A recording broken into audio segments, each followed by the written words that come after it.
കുറച്ചു വർഷങ്ങൾക്ക് മുമ്പ് മലയാളിയുടെ കുടുംബാന്തരീക്ഷം രാക്ഷസഭാവമുള്ള ഒരമ്മായിയമ്മയും കുഞ്ഞാടിനെ പോലുള്ള ഒരു മരുമകളുമായിരുന്നു. ഇന്ന് ഭദ്രകാളിയെപ്പോലുള്ള മരുമകളും ഒതുക്കി നിർത്തപ്പെട്ട അമ്മായിയമ്മയുമാണ്. ലവ് ലെറ്ററുകളിലൂടെ കിളിർക്കുന്ന പ്രേമങ്ങളായിരുന്നു അന്നെങ്കിൽ ഇന്ന് മിസ്ഡ് കോളിലൂടെ വളരുന്ന പ്രണയങ്ങളാണ്. ഇന്നത്തെ തലമുറയോട് ഇവളെ നിനക്ക് എവിടെ നിന്ന് കിട്ടിയെന്ന് ചോദിച്ചാൽ അവൻ പറയും FB.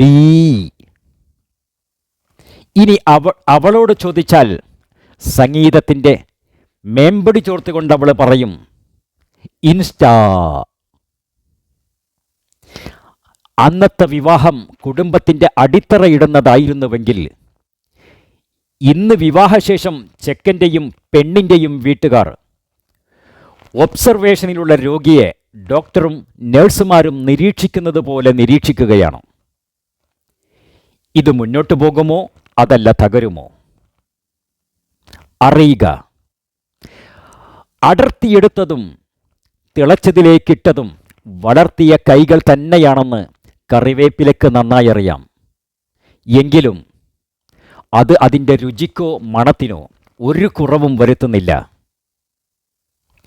പരീക്ഷണങ്ങളെ അഭിമുഖീകരിക്കേണ്ടി വരുമെന്നറിഞ്ഞിട്ടും കൂടെ നിൽക്കുന്നവർ അവർ തരുന്ന കാണിക്കുന്ന സ്നേഹത്തോളം വിലപിടിപ്പുള്ള മറ്റൊന്നില്ല. Thank U.